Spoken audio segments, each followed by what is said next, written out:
స్వర్గీయ శ్రీ నందమూరి తారక రామారావు గారి 101వ జయంతి సందర్భంగా ఈ కార్యక్రమం చేపట్టడం జరిగింది. ఇక్కడ అనంతపురం అర్బన్ తెలుగుదేశం పార్టీ ఆఫీస్లో అనంతపురం తెలుగుదేశం కార్యకర్తలందరూ పాల్గొని ఈ కార్యక్రమం జయప్రదం చేశారు. ఇది తెలుగుదేశం పార్టీ స్వర్గీయ నందమూరి తారక రామారావు గారు పేదలు, బడుగు, బలహీన వర్గాల కోసం ఏర్పాటు చేసిన పార్టీ. స్వర్గీయ నందమూరి తారక రామారావు గారు ఆధ్వర్యంలో రాజకీయము అంటే బడుగు బలహీన వర్గాలకు నేర్పించడం జరిగింది. అలాగే తెలుగు జాతి ఉనికి ప్రపంచంలో చాటి చెప్పడం జరిగింది.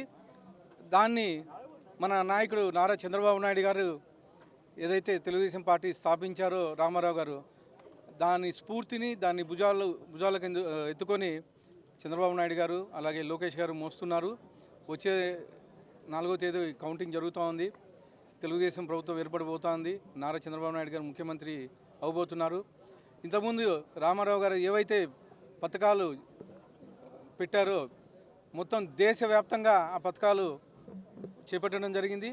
అలాగే ఆ పథకాలు కానీ తెలుగుదేశం ప్రభుత్వం ఉన్నంతసేపు అవి పథకాలు కానీ కంటిన్యూ అవుతాయని చెప్పేసి తెలియజేసుకుంటూ ఈ అవకాశం ఇచ్చిన అందరికీ తెలుగుదేశం అనంతపురం అర్బన్ పార్టీ కార్యకర్తలందరికీ ధన్యవాదాలు తెలుపుకుంటున్నాను. For more videos like this, subscribe Big TV channel.